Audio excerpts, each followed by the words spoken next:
Good day. Welcome to the slightly de-treed environment of Relove guitars. And what we have here today on the bench is a £1,500 worth of brand new Fender American Elite series Strat with noiseless pickups. Looks pretty, very pretty. Of course it is. It's got I think it's a tone saver probably on the volume there. I haven't tried it out, so I'll let you know. Yeah, everything you'd expect from a beautiful USA Strat. Curved headstock, neck pocket. Fender locking tuners, made in Corona, California. It's got all the plastic still on. It actually has a smaller than I'd expect block for the tremolo, but hey. Anyway, so a couple of things that I noticed straight away on this guitar. First of all, it's straight out of the box, straight from the retailer. So we have a tremolo set in the floating mode with actually what is a perfect range of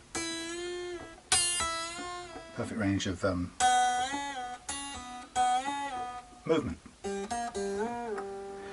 So that's spot on as is, and that's the way that I'm going to leave it. Now, a couple of things. I've done some measurements beforehand on this guitar, so we know where we stand to begin with. So my kind of start point would be to measure first fret action, last fret action, measure the relief in the neck, check the tremolo, see where it's set to, which is pretty good. And then go through, having made those recordings, go through and check every note for bend and so on. And this, at the point this is, it plays fine. And I've also brought out my Hercule Poirot magnifying glass, because what I'm seeing is the top of the frets. Have been flattened. So the whole thing's been fret leveled in the factory, or yeah, I'd say the factory. So it looks like it's had a radius block fret leveling. So the plus sides on this is, it's pretty. It's all nice equipment and so on and so on. It's got the lovely noiseless pickups too, which are great for dedicated single coil players who don't want lots of noise at high gain. And it's kind of, looks wise, it's everything you'd expect it to be. On the downside, there are a few small niggles, which is why it's here really. Well, it's here for a general setup, but straight away the niggles show up. First of all, is the alignment of the neck, and it's quite a bit off in terms of. I've photographed it from directly above, and this string is pretty close to the edge, whereas this one has a lot of room, which of course you want a bit more erring on that side, but you don't want to be that close to falling off up here. Although, having said that, you tend to be obviously pulling down more, but it's still, I don't think, an ideal that you would have it aligned like that, particularly when it's such a small adjustment to make. It just means undoing the neck and just slightly moving it around. As I say, I can see the flat spots on the frets, which seem to play really well so far. There's a little bit of binding in the nut, bit of pinging in the B and the AE, for example. So that's going to be upsetting the tuning a bit, particularly with the tremolo playing. So we need to tweak that a little bit. So no big issues now, but we have, I'll give you the measurements now. For example, we've got over the first fret we've got 0.3, which is my favourite target. We've got 0.2, which is a bit lower, 0.4, 0.6, which is too high, 0.45, 0.35. So variable for no particular rhyme or reason. Why it comes down to a sort of target 0.3 action on the low E, but way higher on the G and the D. And of course it's the G and the D which they're going to give you some tuning problems too, especially if they're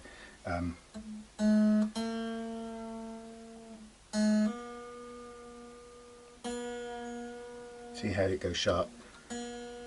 when you press them down.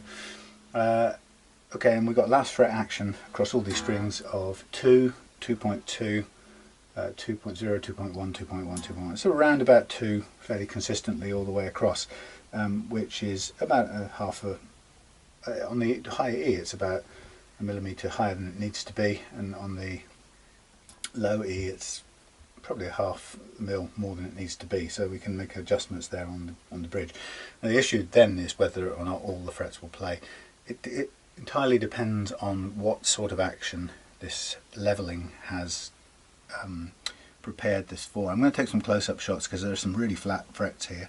Now, you know, I'm not knocking the manufacturers. It's much better that they do a fret levelling before the guitar goes out to the customer, because it allows the customer to stand any chance of playing at a decent action, and that's, you know, a showstopper if you can't. Okay, in the shop, if you just will not play without buzzing, you're screwed. So for 1,500 quid in the factory, they are doing a fret levelling, and they're polishing the frets out what appears to be pretty well afterwards, but they don't appear to be reprofiling them. And I see this time and time again. I don't know why they don't reprofile them. Maybe it takes a lot of time to mask off the fingerboard because you're always going to run the risk of hitting the fingerboard. I don't know, but for some reason a lot of manufacturers are choosing to fret level before release, but not reprofile. Now right at the top set here we've got really mucky frets. They're really gritty and haven't been played, but they've been leveled too, so it's interesting. So we've got 0.3-ish millimeters of relief, which is quite a lot in a way, but not too much, but it could be adjusted slightly. And we've got quite a sexy looking string tree here, a nicer looking thing, but you know, whether or not that's actually better than you know, any other kind of metal one, I would heartily recommend a Tusk one under there. Speaking of Tusk, by the way, I've just had a bit of fun. You might be able to see this. You may have seen on a previous I experimented on my SG, kind of homemade custom SG, I should call it. I call it the MG, the Morris guitar, but anyway, it's the MG is a SG shape, but I made it with heavy Eckie timber in it, so it's perfectly balanced, unlike any other SG in the world. But I decided, oh, so it wasn't that one. No, in my double cut one that I made out of oak, I decided to try and use one of these little Tusk adjustable things. Now these are actually designed to go into the Les Paul later models. The Les Paul has a brass bass unit, kind of looks a bit like that really, a brass bass unit and a brass top, and then they started to wear apparently, but it was a really good idea, the fact that you could adjust it with these micro adjusters. Now Tusk sells these for about 13 quid, but I don't think you can sensibly buy the bass part. Now I made one out of bone myself and put that on my Les Paul custom double cut that I made, and it's worked fantastically well, really well in fact. So what I did was I got some milliput, and I thought, I know, I'm going to press this into there, another 13 quid for another thing, press it into there and let it set, and then I'm going to work around it on the sander block. Now what I've got is I've got a lovely custom made nut unit ready to go for any of my next guitars, with micro adjuster built into it, and that's milliput that's now gone hard. Whether or not that will survive being pushed upon by these 2 points is anybody's guess. Maybe it could do with a little piece of tin in there or something else, but anyway, I was just trying some different materials. Making it in bone was incredibly hard to do, but I'm really pleased with how that worked out. But we shall test it on another build that's coming up, and we'll see how things go. Okay, that's an aside. I'm going to put the Hercule Poirot thing out of the way, mainly because it weighs a ton, and with any customer guitar you want anything that's liable to fall out of the way. Just for a kind of casual interest, by the way, here's a cautionary note. This is a dummy, a doppelganger of the one I'm making for Nick in Arizona, and his is in the house right now, currently in exactly the same state. Neck's on, bridge is on, alignment's checked and everything. So, but this is the original neck. Now I messed this up by originally drilling. I like to make my oak casters with or my travelling guitars with 2 bolts, and this one has a heel adjuster as well as the main adjuster in the adjustment's all in the heel, but it has a micro adjuster in the side here. And so I stupidly didn't recognise that, and I drilled holes that couldn't possibly work.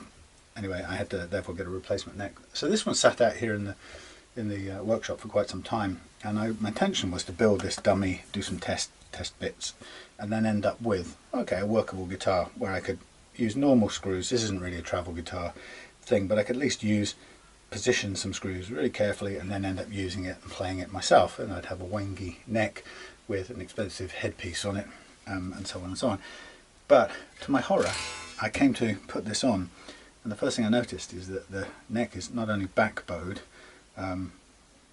it's also twisted, and this is since it arrived here. Now, quite rightly on paper, Warmoth say the fact that I've cut the headstock off invalidates the warranty, and I get that, right? I'm in business too, and it isn't fair in some ways to expect somebody to honour a pledge to of customer service to something that you have modified. I get it, all right? I'm not questioning that.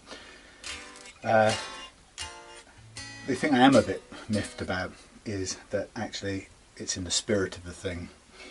Anybody and everybody I talk to says there's there's no tangible, logical, credible way that cutting a headstock off a neck like this will cause it to bend or twist, and this thing has just gone crazy. And it's basically because and again, research shows that if a neck's going to do that, it's going to do that almost regardless of what you do with it, which is a real shame because this would have looked such a beaut. But I've strung it up and I've put it under tension, and my sort of my calm, long game, a forward-looking self thinks, well, I'll just leave this there for another 6 months, and maybe in 6 months it will be bent back and it will just be ready to play.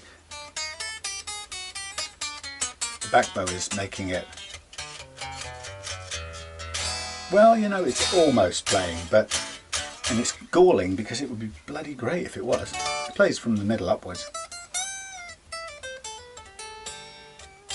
Anyway, having said that, I'm going to leave it as a long game. I don't have any need for it. It's just going to be fun to do this very slowly. What is nice about this is it's a first chance to have a feel in my hands of what Nick's is going to be like when it's finished. And I put his together yesterday for the first time, so I'm really enjoying having a kind of test bed in front of the actual one that's going out to the client. And this, of course, will be a keeper. But again, one more thing, I'm very impressed with this this bridge here. It's a really fantastic thing. One thing that is different between this one and the production one, or the customer one, is that the neck pocket is about 1 millimeter deeper here than it is on the other one. So I've had to actually raise the bridge on the brass plate on necks. I have a choice, I'll think about it, but I could sand down or I can't route it out now. I've already carved, so there's no chance of rerouting the pocket. So the only way I can really do it is chisel it out, or take 1 millimeter off with off the heel. But I really don't want to do that. And the brass block actually probably does nothing but adds a bit of sustain and solidity to the whole thing anyway. So I'm not really averse to that whole idea. Anyway, so this thing's sitting here waiting for some day in the future when it's going to bend backwards. I live in hope. But you can see it. So what I would say is that I'm really pleased that the shape really works for me, and I'm really grateful that Nick pushed me as a customer to redesign my original kind of designs, and we ended up with that, which I'm very pleased with. Anyway, it's a distraction. So what am I wanting to do? Well, what I'm wanting to do first of all is I really want to take this action down to somewhere I want it. But there's a couple of things to bear in mind. I guess what I'm going to do is I've checked with Keith, and he wants the lowest, lightest action he can get. So what I'm going to do with this guitar is I'm going to reposition the neck to get a better alignment down here. I'm not going to measure it, I can just do it by eye, and we'll see if we get a better position. What I'm also going to do is I'm going to lower the action. I'm going to clean up these slots, which are a bit deep up here, unnecessarily so they're binding the strings. So we're going to loosen those off a little bit so that there's free movement of strings. I know it all sounds like a Brexit condition, sorry, EU condition. So I'm going to ease off those, going to reposition, realign the neck a little bit, going to lower the action. I'm going to do it with the bridge at this point in time where it is, because there's no point putting it flat, doing it and then resetting the bridge. It's got the perfect range of action, so restringing with the same string should bring back that exact same range of tremolo. But when everything's off, I'm going to take the pick guard up, take the knobs up and everything. I'm going to get all of this plastic off from underneath the knobs, which is always a difficult one to do generally, because it sticks under the knobs and stuff. So the question here is, the plan is, and I'll write it on my board just for myself, so the plan is going to be 1, realign for central or better position of strings. 2 is going to be nut slots to correct action. 3, I'm happy with, broadly speaking, happy with the amount of relief in there. It's not excessive. I'm going to go with that, so I'll leave that alone. 3, lower action, which by my terms means last fret. We're going to be lowering it slightly on the first fret by doing the nut slots.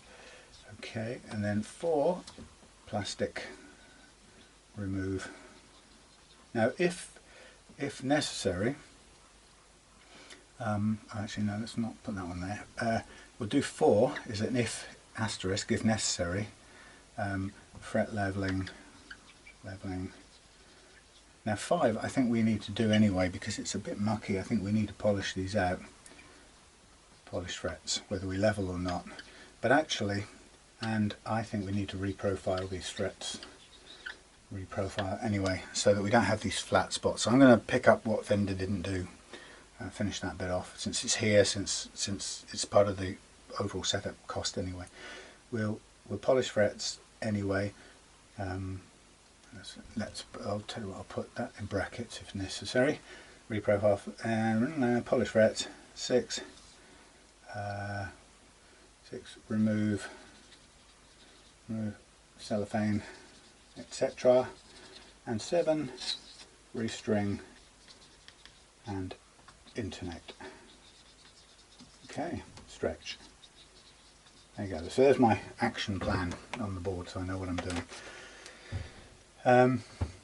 Okay, so the thing to do, we can work with the nut slots first. So let's get our various bits and pieces ready for this now. I'm going to, see if I can find my thing, there we go. I'm going to, looking at the depth of these, so if I look a bit creaky, by the way, I've got a really bad back. I knackered it carrying in this new pillar drill that I inherited from a family member, and it literally weighs 3 or 4 times the weight of my other one, because it's completely solid cast metal, whereas the other one was mostly plastic. Anyway, so I'm going to go for, I can't go for 3mm on the B, so there's a sort of 2mm constraint. Now, if I aim for 2.25 all across, then what it's going to mean is that some of them are going to be a little bit. Some of them are going to be a little bit. I don't know what the word is. We're going to be. One will be a fraction under. Okay, so I'm just thinking with this. If I want to do all this, I really need to do this locked off. That's the only advantage, I suppose, of having this taking the tremolo down at this point. It means I can do it with it all locked down. But so what I'm going to do is I'm going to open the back up, and while it's open, I'm going to look and see if I can just block it in position. I don't want it to move anywhere, and what I do need is a screwdriver that will work. Yes, so my back is not good at all. I'm really groaning. I wasn't sure I'd be able to get onto any work at all this weekend, so I'm trying to do 1 a day, no, not much more. So I'm going to remove the back, partly because I need to remove the cellophane anyway, which is good, and also because I can possibly block the tremolo off with a piece of timber, which will keep it in place, which gives me the same basic action. You see, the problem is if I pull off 3 strings, the tremolo is going to fall back down, and then the action is going to be a little bit arbitrary, fake. Typically, if I were, it's a bit long-winded, but if I were going to reset the tremolo for the purpose of doing fret leveling or fret work, then I would plan to redo it back up afterwards. But in this case, it's probably just easier, since we don't really need to do any clever resetting the tremolo. I'd prefer if I could just keep it where it was. It's simpler for me. Oh god, this is the bit I don't want to do. The bending bit.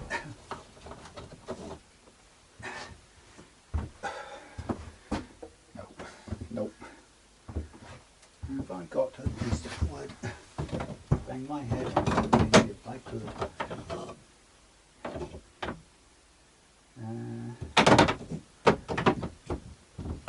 I had. Oh god, my back. That's one way. That's not bad actually. I'll just cut a little piece off here with my noisy thing over there a minute. Just go with me. I've got a guitar outside that I was spraying, so I have to keep my eye on the weather. Just hold on a sec.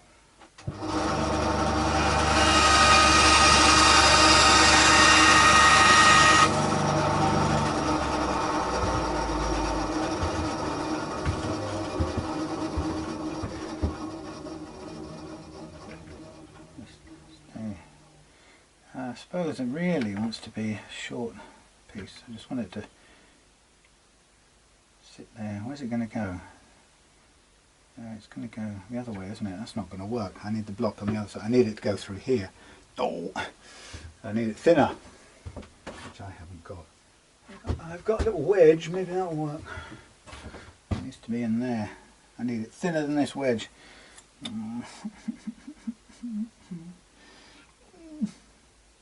I need half thickness. I don't want to put this on the body either, because that's no.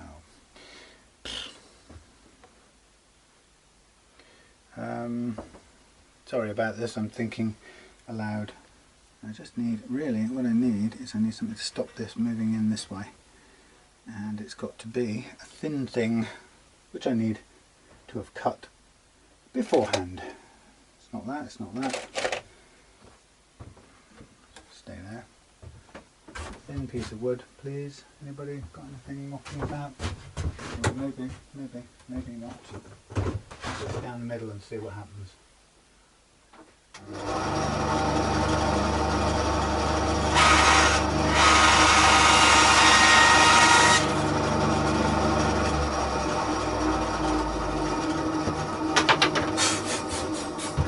Just when I didn't need to do this.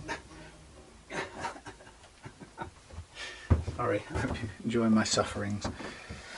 Okay, that would actually work. So with my smaller pencil, seems a bit much to go and cut this, but I will anyway.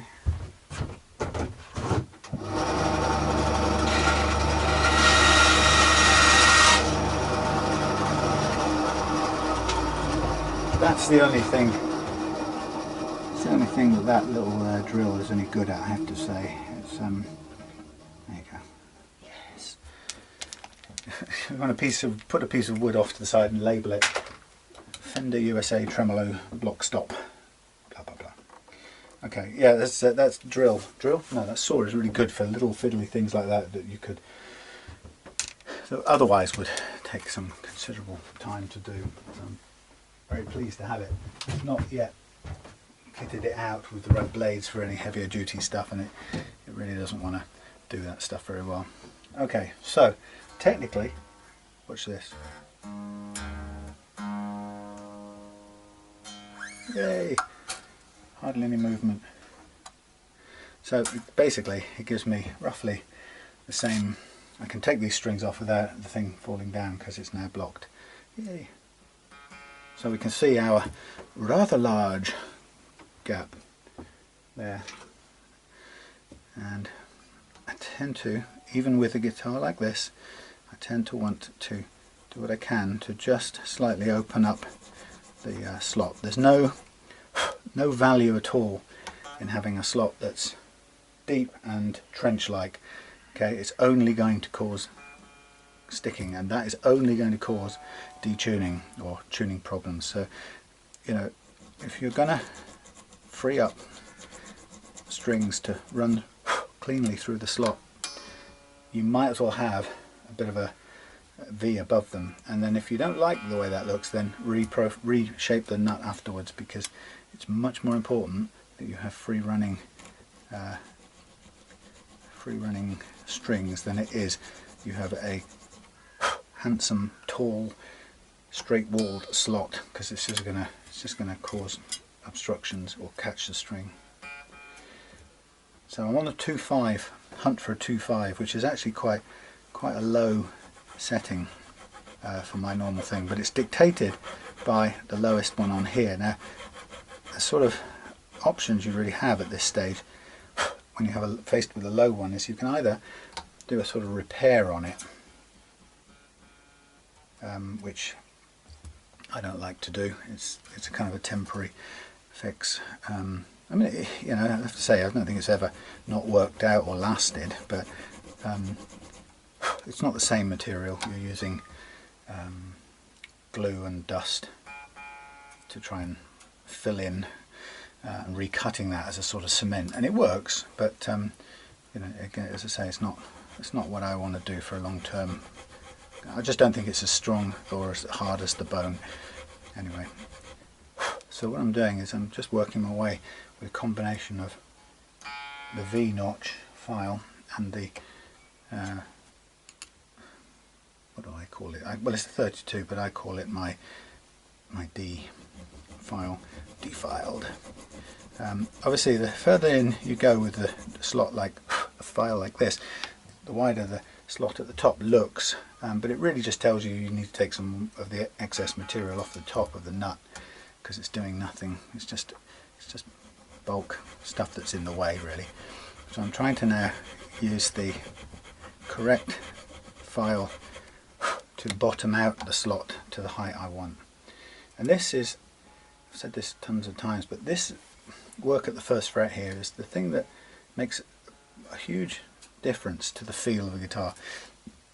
I would probably wager that it makes more of a difference to the way it feels to play than adjusting the action at the last fret or at the bridge, shall we say. When this is low and light, you not only don't you get notes playing out of tune here when you're pressing down, because when it's above about 0.5 of a millimeter, my experience is that notes tend to go sharp when you press them, which makes open chords particularly difficult. Sounds like the guitar's out of tune, because technically it is. If you're playing something like a D, the 3 fretted notes are in tune with each other, but all slightly sharp because they're being fretted, whereas the open notes are true to the pitch you tune them to, and the combination of the things together sounds deeply unsatisfying. Now I'm just looking at this to get to the correct action on here. You've got to, I'll do some close-ups in a minute. You've just got to see how much we have to take this down. It's quite a lot, and it's quite a lot more than our friends at Fender start out with.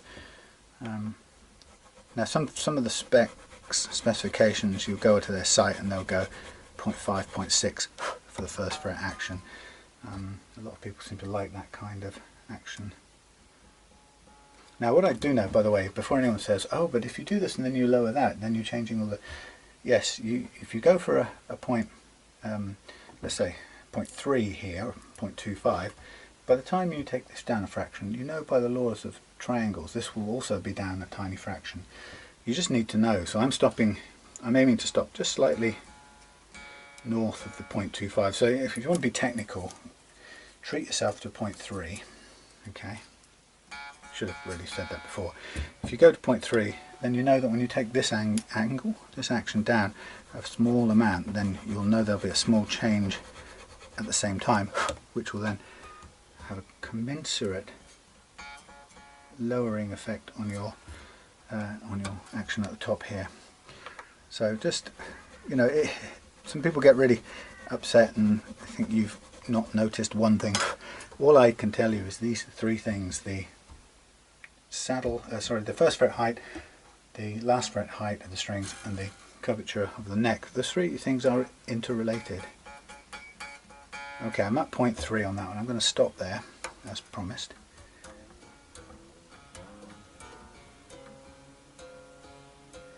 Now what it means is that the 0.2 I measured on the B string is probably going to go fractionally below 0.2 by the time we come to lower the action of the bridge or the last fret end, but that's just how it's going to be, and the test for me will be whether it plays or not. And if it plays, then we won't worry about it. Now this one, I'm just going to give a very small amount of widening at the top. This is really, I don't really even want it to get down to the front edge. I want to do the lowering here mainly with the nut file with its attendant magnet, which is how I keep everything in place. Okay, so now this file is coming into play, and I'm aiming to get down to the desired height, but also ensure that it's wide enough so it will travel smoothly. Pretty much on.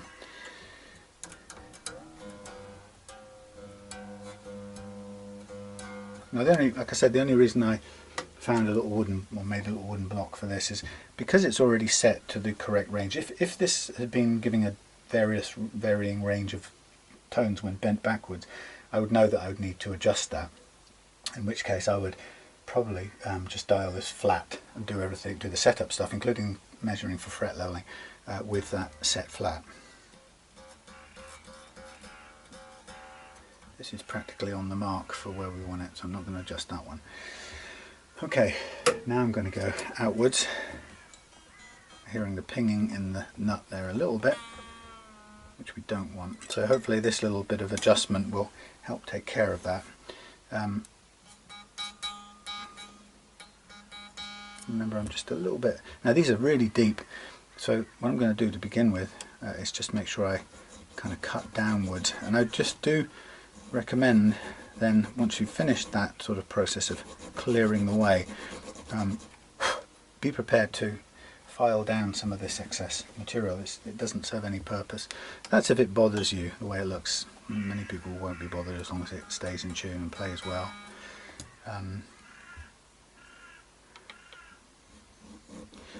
But yeah, the importance of the nut is really incredible. Getting these strings to move smoothly through, particularly if you're using a tremolo, is absolutely vital. So I'm aiming with a 0.3, which is a little bit higher than I was originally intending to, but that was obviously because we're going to go down a millimetre, possibly as much as, on the high E.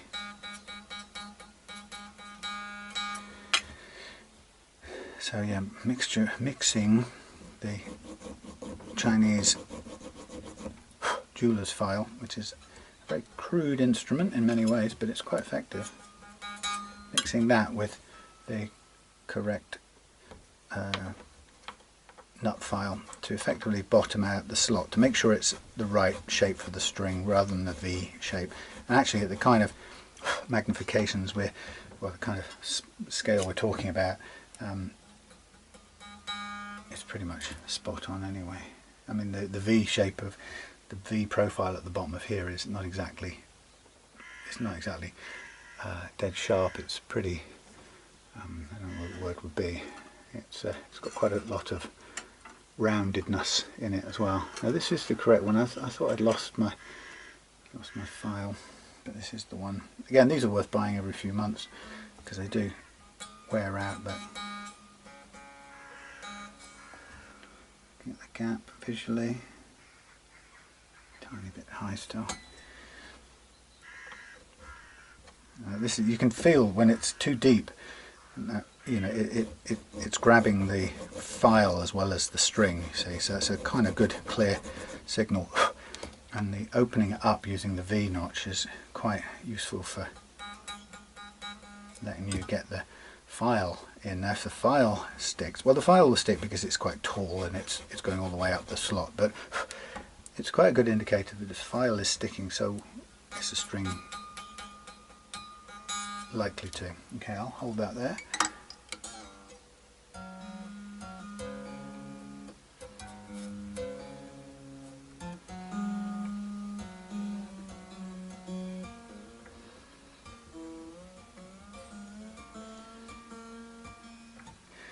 Now, I'm only being able to do this because I've got this locked off, which is quite convenient. Okay, so we're looking for this to be quite, well, yeah, that's too low already. Despite that, it's still deep, so I'm going to widen the slot a little bit to give the string a chance not to get caught. Although we don't want to go down to the level of the bottom, we don't want to bottom out in the slot, shall we say. We obviously don't want to lower this any further, but we do want to minimize the chance of it sticking.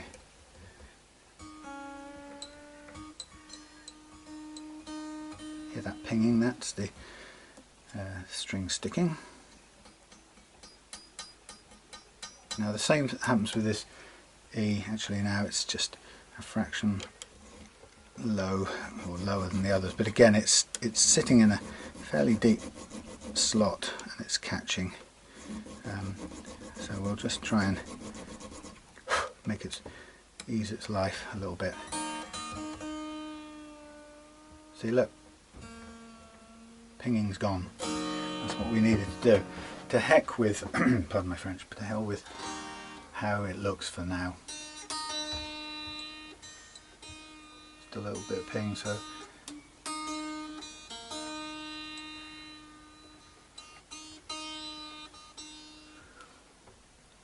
okay. Now I'm going to cut backwards with this. The difficulty with all of these is that if they actually haven't been cut properly anyway, they can be not, they can be leaving the, God, that needs to start moving. They can be, the danger is if the angle's not great, they can come over the nut too flat, in which case you get that, get a little bit of sitaring, which isn't the case really.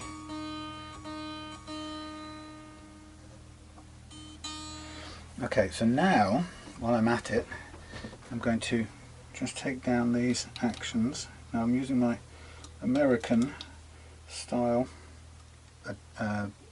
thing. It's an Imperial one. It's the one in the set that's Imperial. Is it? Or is it? It might be metric, I don't know, but it's very small. Okay, it's 1.27 millimeters, which is a kind of metric equivalent. So they've done it, I think, to cater for this US gauge adjuster grub screws, which you see on a lot of these American Strats. Now I'm taking these all down now to 1.5 or under, slightly under. We want to get a gradient from 1.5 down to about 1. So third one here needs to be just a little under 1.5, which it is. So we keep coming down all the way. That G is pinging slightly as we make that adjustment, so I need to pay close attention to that.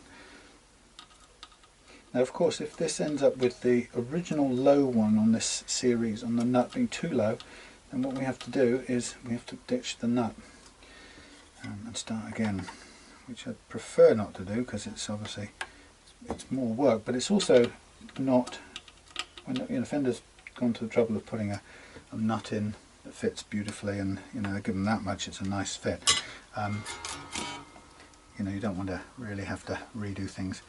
Okay, now if in the case of this, if everything's at the right height, and I'm just going to retune, if everything's at the right height, I've got a tuner here, and they're still getting slight pings, we don't want to do any further work with the file. What we want to do is adjust it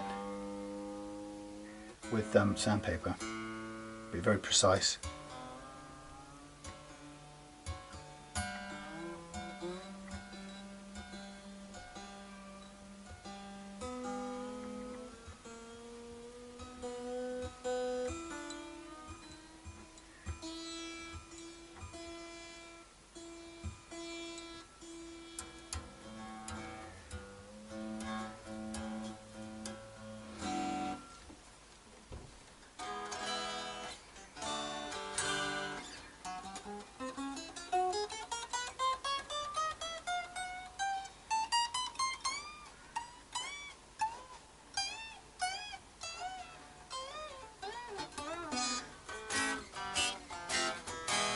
That's not bad.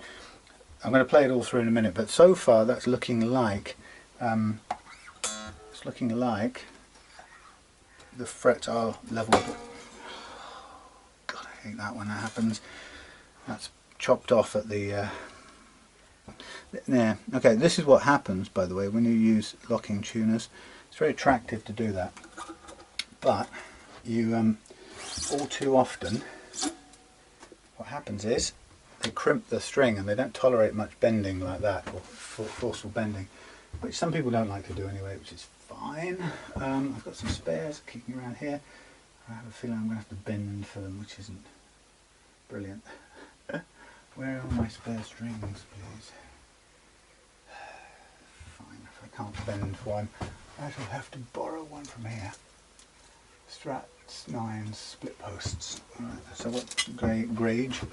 What gauge are these? Quickly.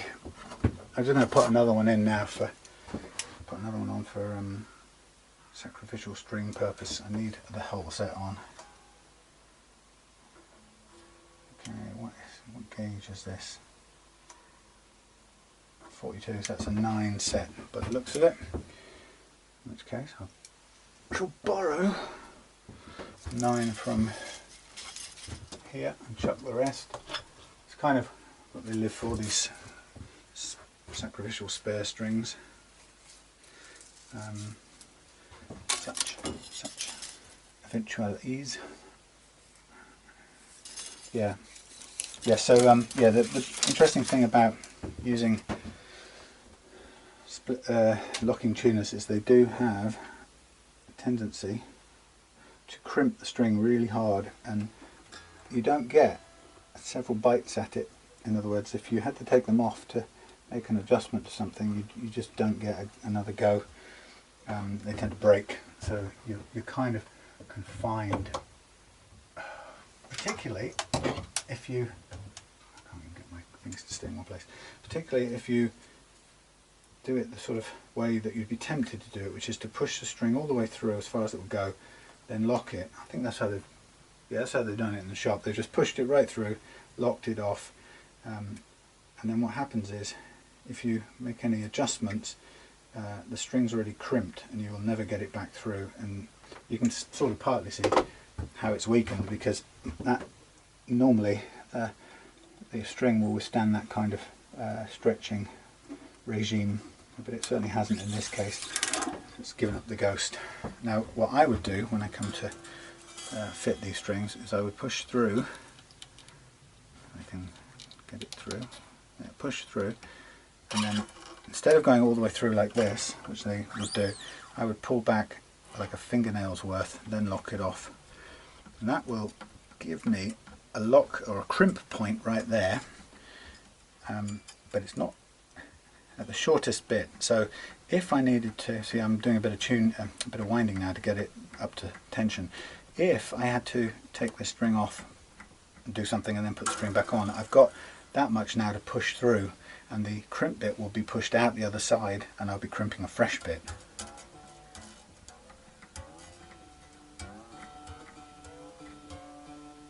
So that's the bonus of the advantage of doing it that way. It's something I found out sort of the hard way, when you're doing setups, particularly on it would be the case a lot on 3-a-side Gibson style things, where quite often you find yourself forced to remove the bridge saddles to move them around to get intonation, and that demands that you can get the strings back on. You don't want to have to do it, but you have to do it. Get the strings off, do your bridge adjustment, and then put the strings back on. And without putting that extra bit in the way, you'd never get that slack off doing back up option. It just wouldn't work.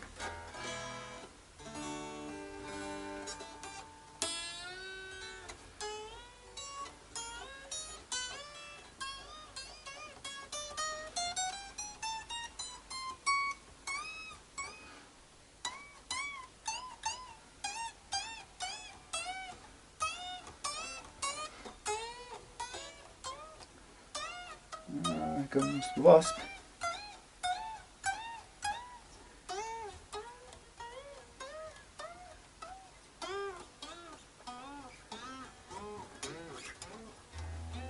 Okay, that's good. That is actually in order. Now, technically, the issue here is the frets are good. These are a little bit dirty down this end, mainly because they haven't really been played. And it's new. It would shine up with use, but the issue with this is, do we want to round off? I think we do, and we might as well, since I'm here, let's not do any fret leveling because it doesn't need it. But what we'll do is I will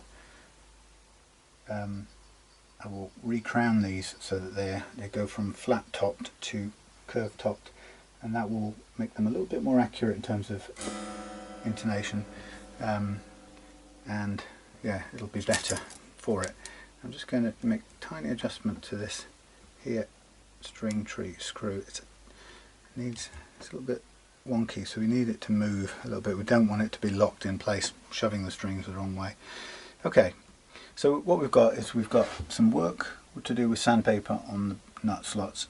I'll take a picture of these up close, but you may be able to see that, you know, it's interesting how the low E string sits above the slot in a kind of cupped in the slot, which is kind of looks quite good. And then the other strings, the A sits way deep in there, the D miles deep, the G miles deep, and actually the same for all the others. So there's a lot of inconsistency in there, but the aim is to get it playing smoothly and cleanly. And to help me with that, I can use little bits of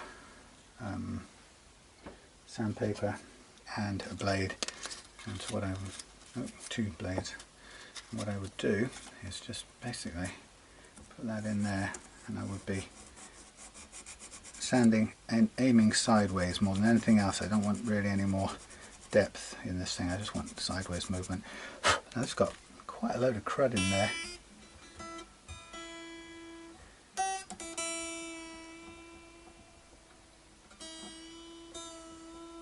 What you need is smooth linear movement of the note when you're tuning, and at this point in the setup, from here on inwards, I'm always on the watch out now, on the lookout, listen out for any pings of any kind, because I want this to operate in a smooth linear fashion.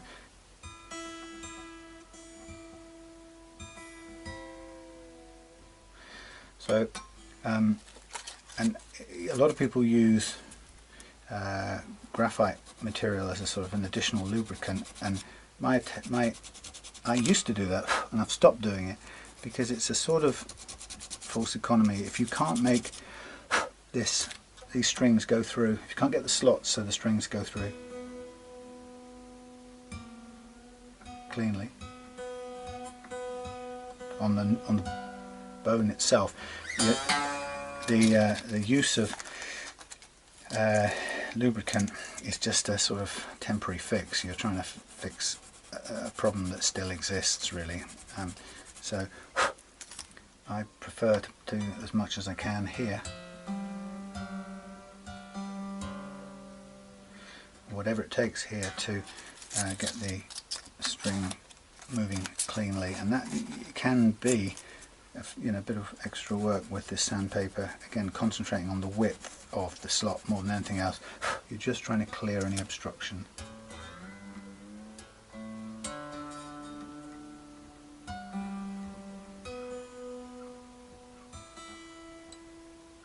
See that little ping there? And if you could, but that is the telltale sound. Now, it's the telltale sound, I think, pretty much always, of the string sticking in the slot. However, the beauty of the metal string tree is it can also be a deceptive ping of the string tree.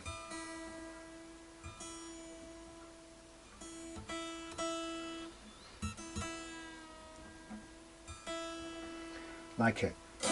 Okay, now we've still got that under load, which is fine, and now what we need to do, and I'm going to take off a fair bit of the pressure off the strings. Now whether these may break at this point because of the crimping effect, I wouldn't be surprised, but it's not important if they do. I'm just taking the pressure off so there's not a massive amount pushing on the neck joint. And what I want to do now is to remove the slacken the neck joint and make an adjustment to the angle of the strings. Now what we're going to do is we're going to, I'm never going to remember which one, we're going to pull towards us, or in this case down somewhat. Okay, so first of all I'm going to find out what the torque setting is on this. Okay, so it's pulling on 6, let's put it on 5, running on 5, let's putting it on 4, okay, 5. So that gives me a fairly good guide onto where I need to, how I need to tighten this up.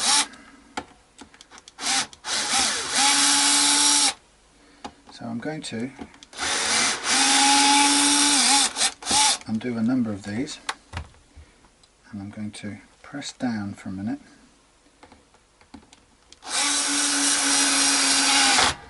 Just pull back in, and while I'm there, now I want to go, where do I want to go? I'm confused. I think I need to go the other way. Let's try it. Let's pull towards me and now do up.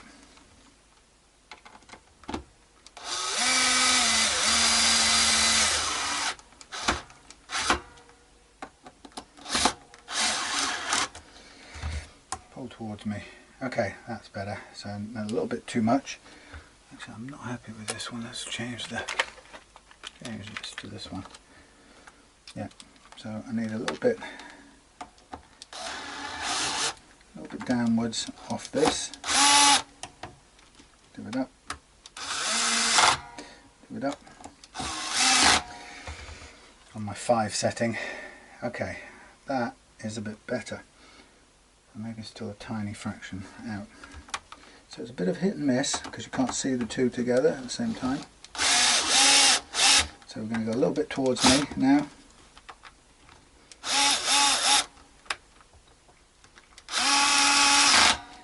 We're talking tiny amounts.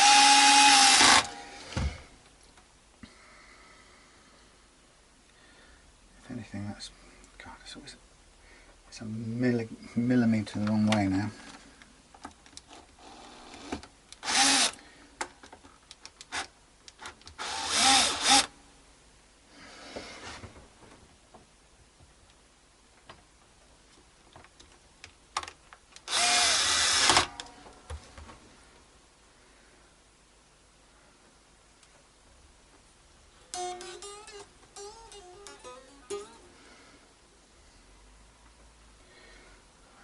Off,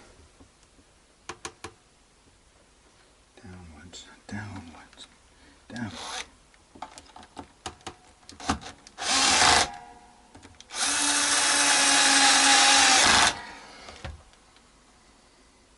Okay, we're on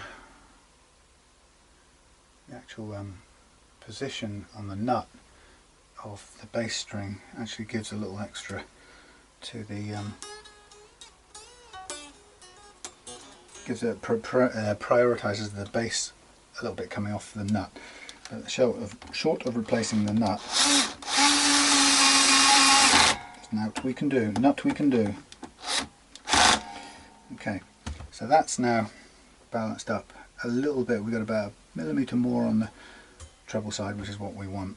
Now what I'll do is, having gone to 5 on the torque monster there, I'm now going to just hand crank it a tiny bit more.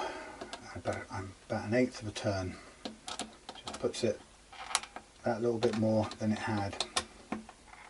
Now in this case I'm not even looking underneath the hood here to see whether it's got a built-in shim or anything on the neck. It doesn't really matter because it's, apart from the alignment, everything else was good. So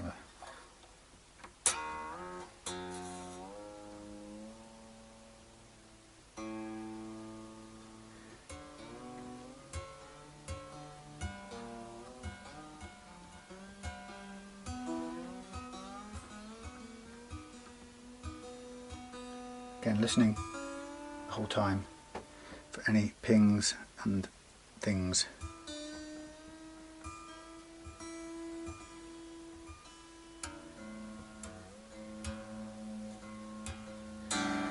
Now,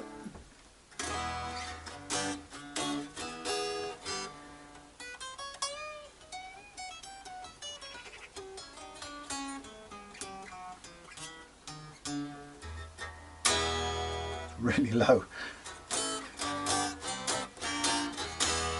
but everything plays. Okay, so we now have a very low action. Let's tick my things. We have realigned the neck, we've done the nut slots, we've lowered the action at the thingy.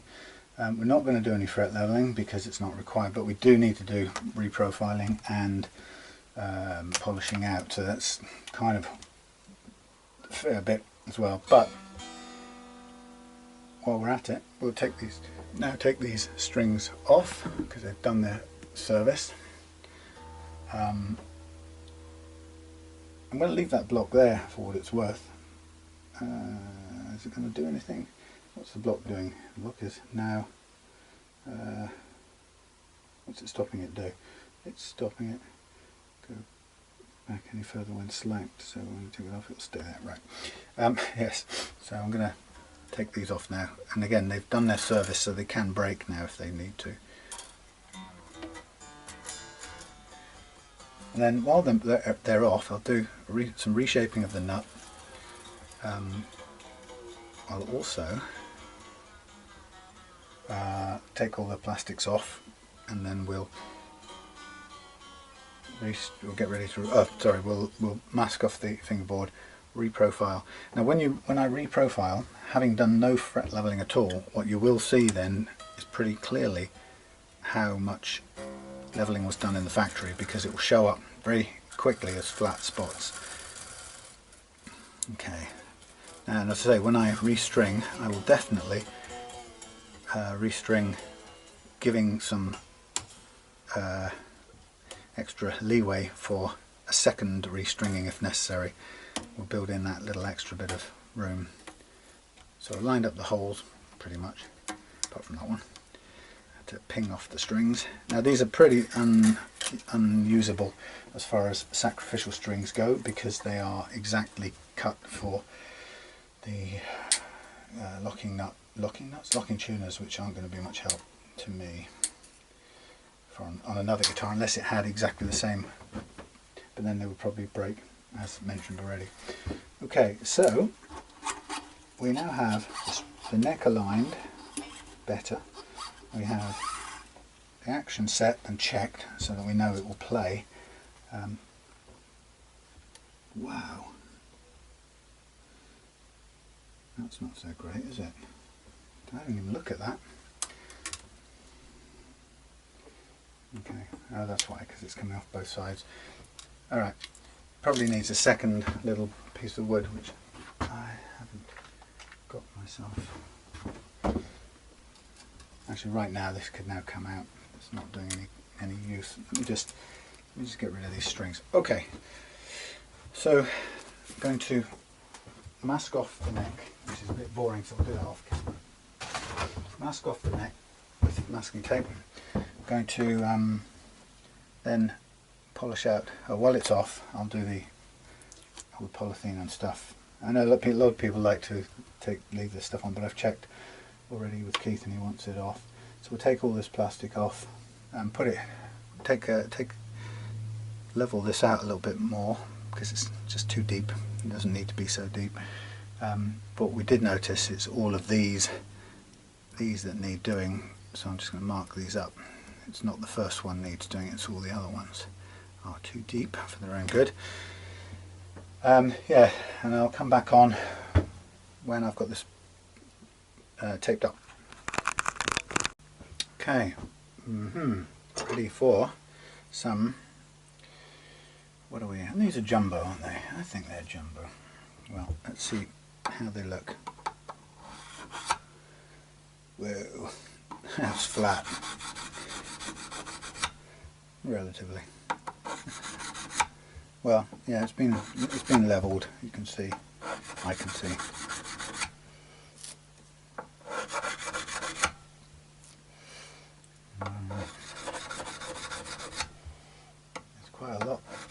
flattening gun.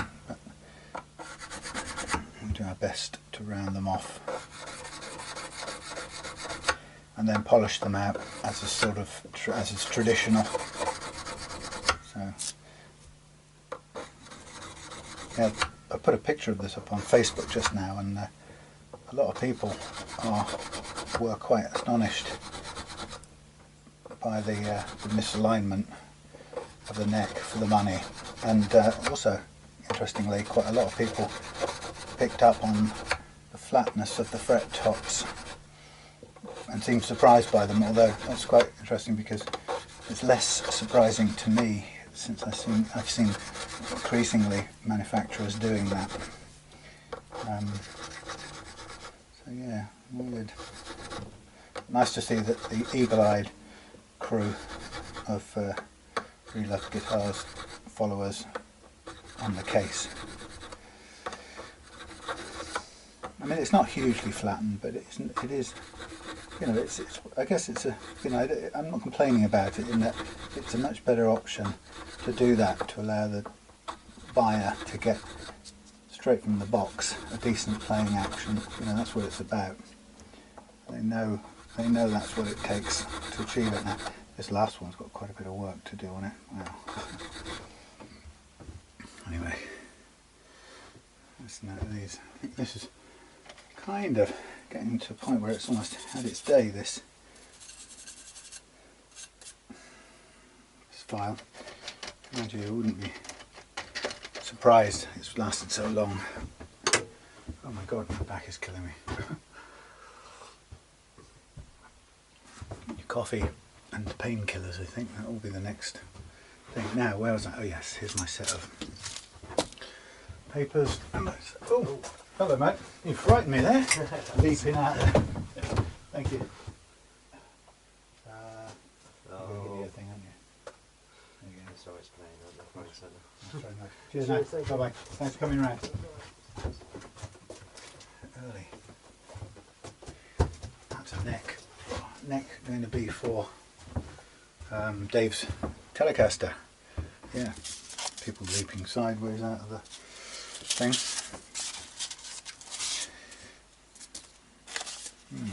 Okay, so what I'm going to do, just do something else before I do that. I'm just going to do a couple of things, covering up some,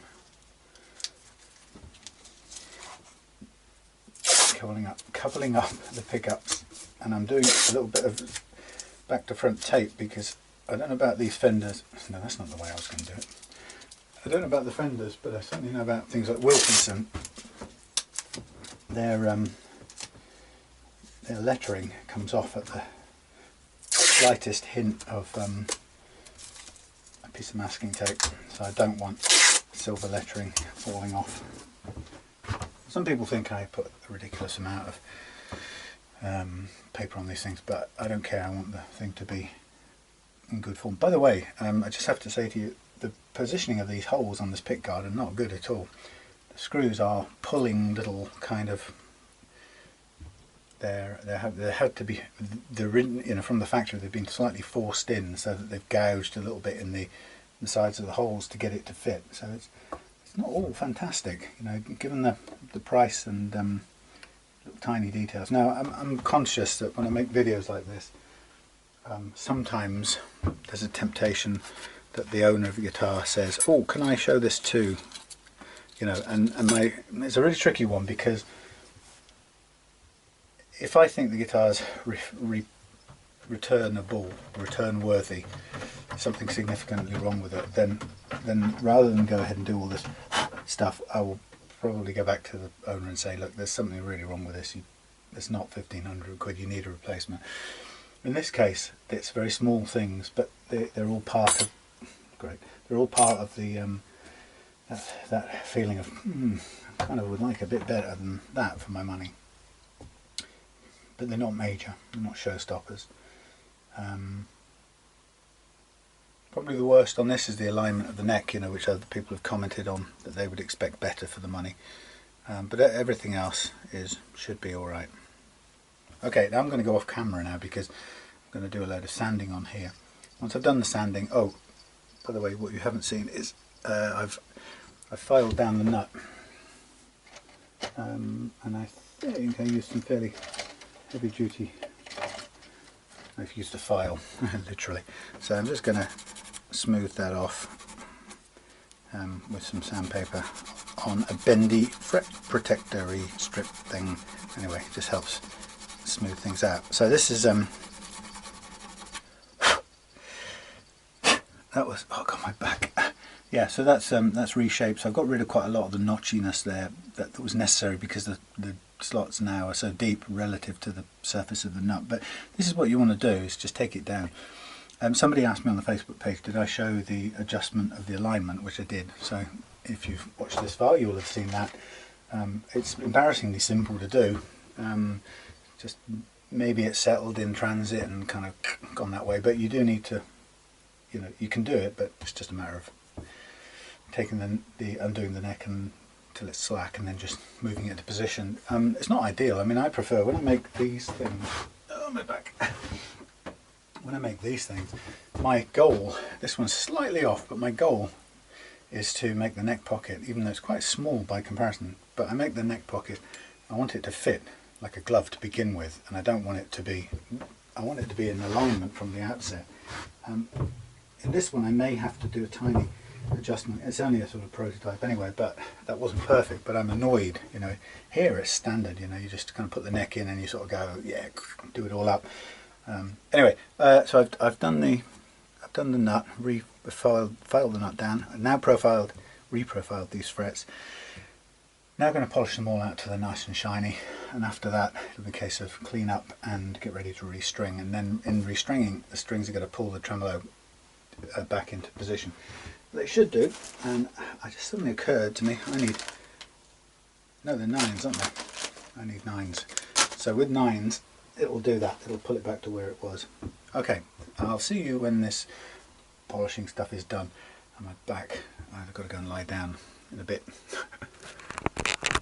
There we go, loads of aerobic work done. So we have all the masking tape now to come off.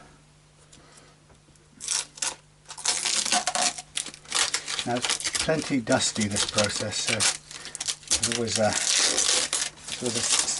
layer of dust to come off with this, and we need to be ready to brush that clean. And once we've dusted it off, then also be ready to clean it with any solvent if we need to. But as you can see, it's a lot of hard polishing that goes into making them play nicely, the frets that is,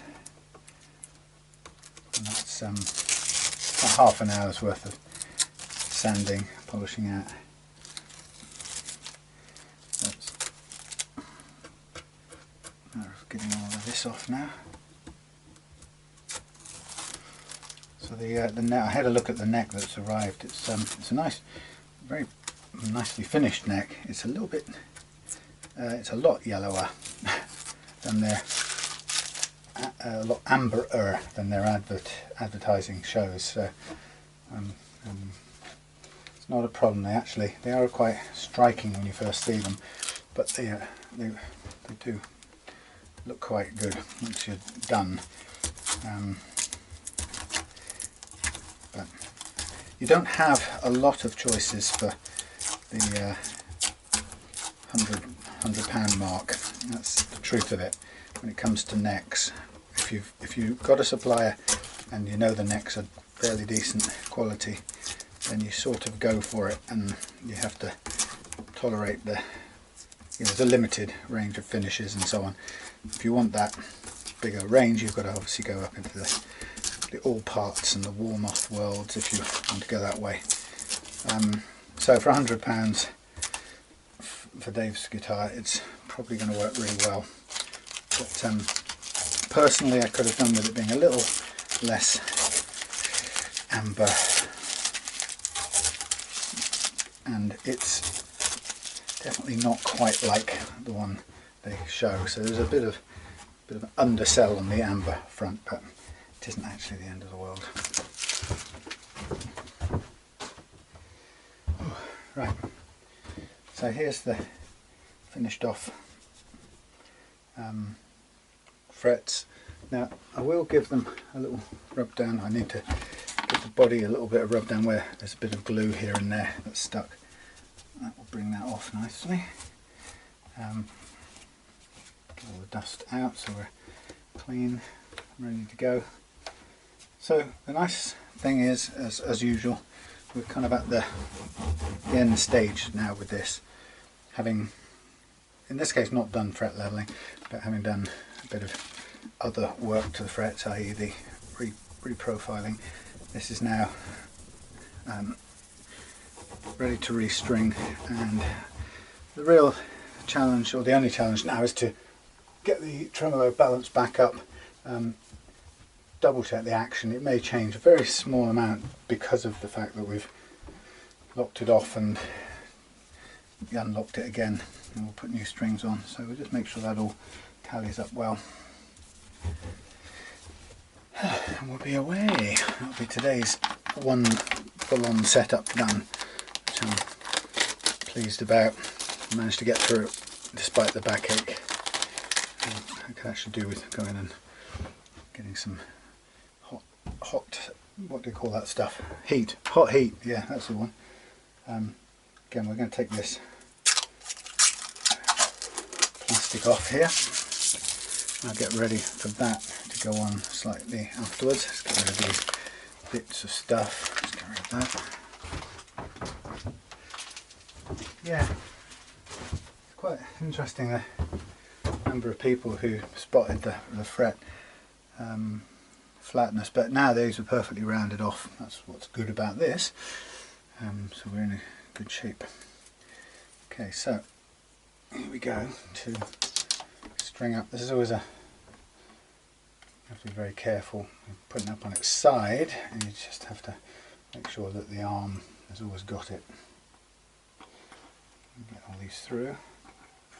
Now I would think, here's my guess, being 9s, same gauge as what was originally on the guitar, I'm going to guess that the intonation will be good, but intonation can be quite finicky per set of strings. It can, you know, different construction or slightly different manufactured string can change it slightly, but I would hope, you know, the tremolo was spot on in terms of range, so I'm hoping that the intonation, you know, would be good. It's one of those things that you expect it to be right from the factory. It's kind of well, you'd expect the alignment to be right too, but anyway, we shall see any second now.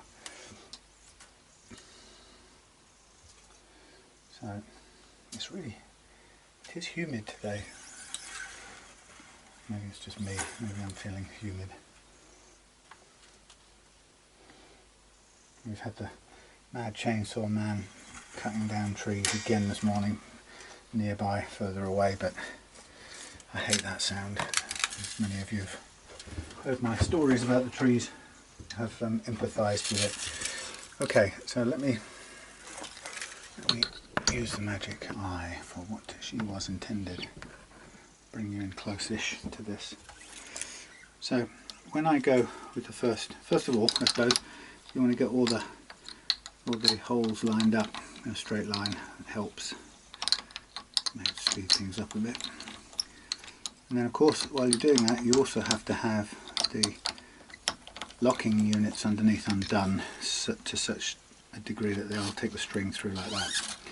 Okay, so we pull up to make sure the ball is through, and then what I do, like I say, is I pull back just a fingernail's worth and then lock it off. Then I pull up and snip off, because now we're as done as we're going to be. So this now needs about half a wind to go on, but that half a wind will give us the re-thingy option. It'll allow us to take it off and do it one more time if we need to. It might be, I don't need to do it, but maybe Keith wants to slack it off for some reason. Then he's got the option. So through to its full extent, then back a fingernail's worth, then up in the air, snip off, wind on. Now I'm only just vaguely putting it under tension at this point.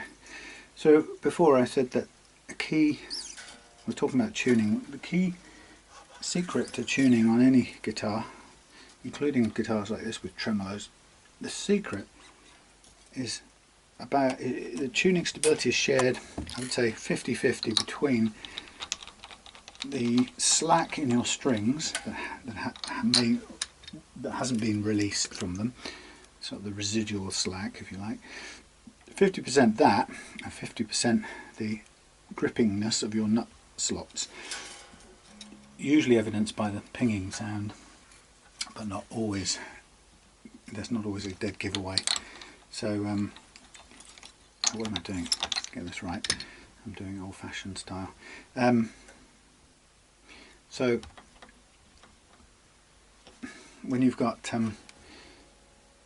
so to get tuning stability, you need to manually stretch out all the slack in your strings. That's the first, and then alongside of that you also have to be sure that your nut slots are smooth running, free running, and that is a mixture of cutting them to right while you're getting them to the right depth, and you can also take care of them, make sure that they're the right thickness, width.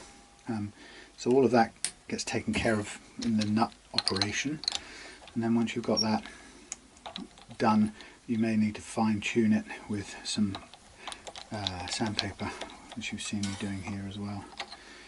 And so those two sort of sets of things are principally what comprise your tuning stability, and if you get those two things right, you can play a Stratocaster tremolo like this type pretty much all day long, and it will stay in tune, pretty much in tune. And if it doesn't, it's usually either sometimes there's a flaw in the build of the guitar and the tremolo isn't moving freely, but usually it will come down to the free runningness of the nut slots. Okay, so the first thing I've done is got my strings, new strings in there in place. I feel really, I don't know, clammy. Okay, so as you know, we've done the nut slots pretty much, but nonetheless I'm still listening out for pings. So if I hear them, I'll pay attention to them. So what I'm now looking to do, before we've even put the tremolo under load, I'm now looking to stretch out the majority of the unreleased slack in my strings, and I'll just do that by thumb and forefinger method, bearing in mind that there's slack either side of the nut and down into the tremolo block, which we aren't really going to be able to do anything to. You can't quite get in there to stretch that, but you can do the bulk of it up here on the surface, including a bit of stretching at the end here if you can. It doesn't hurt. Obviously you're kind of conscious around the higher strings, there's a greater chance of them breaking if you push too hard, and it's one of those things you'll sort of get the feel of how hard you can push the strings. Now the fun part of tuning up a floating tremolo is you need to do it to a tuner, not to a reference guitar.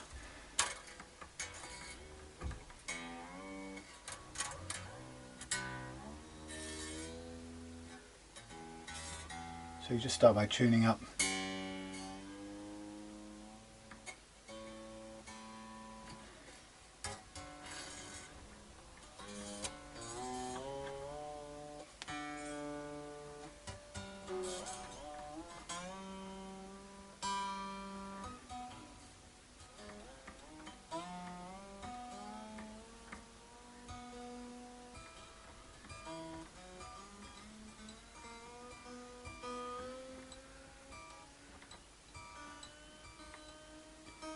like pinging on that E. So I will, now the question is it the nut? Yes it is, I can feel it. So I'm going to go back to that nut, that slot, and I'm going to use my sandpaper and my sandpaper and blade, and I'm going to try and just go sideways.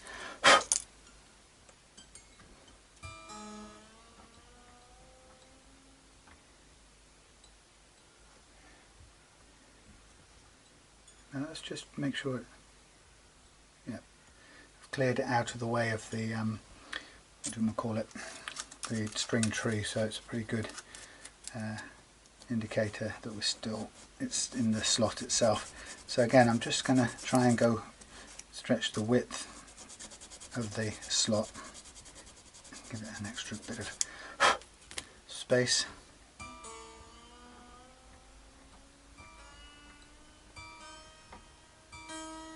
Pretty much there, not quite but nearly. Then once we're there, that's, I heard something's pinging, so you can never tell. What's happening is it's pinging on the E, top E, because I'm lifting up the tremolo plate and it's falling back, and it's causing the B and the E to run through the nut. So I still got to go back to that E, but I might as well do it as I do a bit more stretching. Again, I'll just zip in there.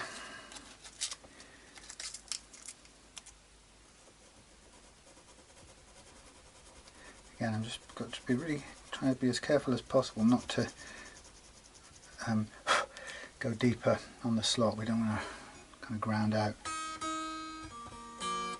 Okay, then you go back to your tuner and do each note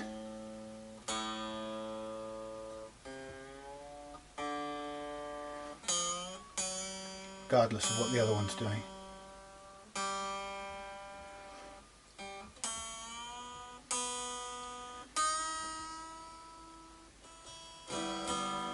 We're getting close to it, and as we do, the tremolo is coming up a little bit. But of course it doesn't all tune up until it's stabilized, and then it will steady up. So I'm doing just a little bit of extra stretching. You can hear a light creak going through the B, I think, as well there.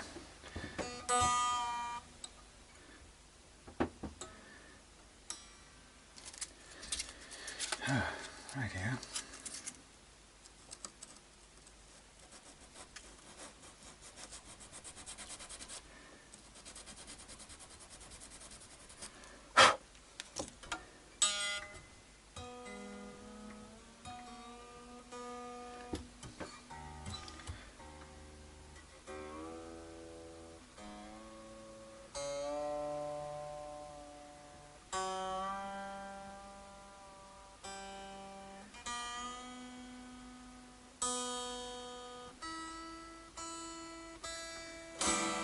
Getting there.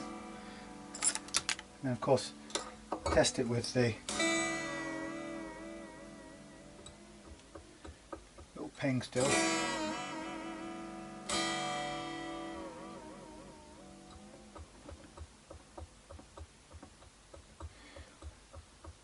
And that's what we're looking for. And I'll take the B out of here for a minute.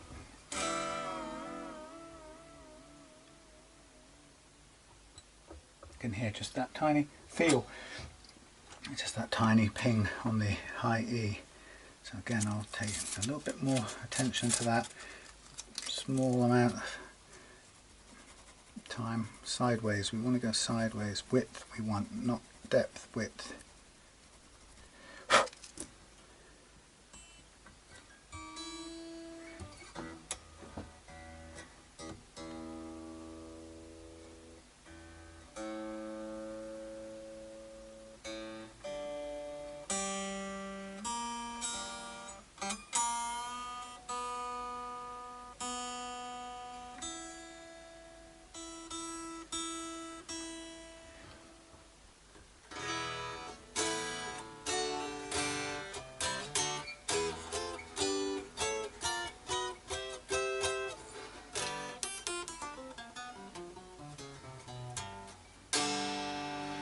Light as a feather.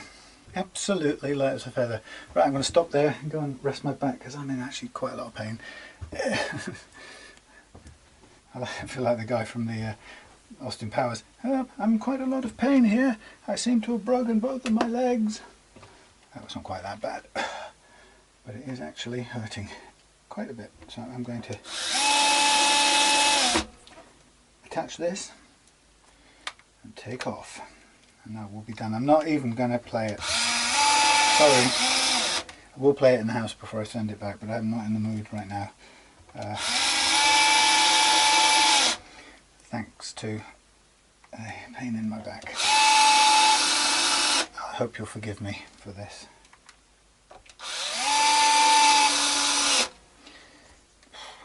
Right, one more guitar to set up this weekend, which is to replace the neck on Dave's and set it up. Change around simplify the wiring too. I think everything's arrived. I think that was my push switch. Oh god, I can't bend over. I'll find it later. Anyway, yes, so yeah, another one to set up. Then I've got the Coacaster to finish for Nick in Arizona, which I'm looking forward to getting done.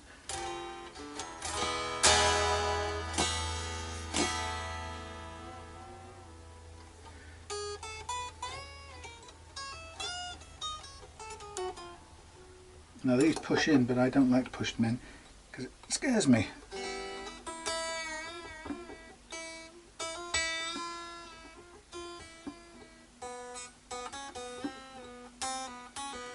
This is now, it's interesting, different set of, same set of strings, different amount of pressure on, so I probably need to adjust this to get the range back because it's not where it was, or I might have to use my Frudua method, which is always a good one to use, which is funny, I never quite know how it does that.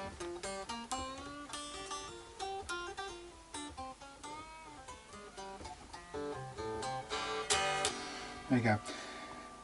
Oh god, my back, I really have to stop. Okay, I may just do a tweak to that on the Frudua method, but I'll do it off camera because it's just a slight adjustment of the trem. For some reason, it may be that there was a hybrid set of strings, heavier in the middle or something, but I've got 9s on here which match certainly the bass string on the other one, and it's just not gone quite back to where it was. It's okay, I'll just reset it using the magical Frudua method, which is really simple to do, but I need to stop. I could probably, if truth be known, I could probably do it straight now, but I need to go and get my tuner. Oh, right, I'll call it quits for this one. Alright, see you hopefully. Oh well, I won't be much better for the next one, but I'll see you on another one. Thanks for watching.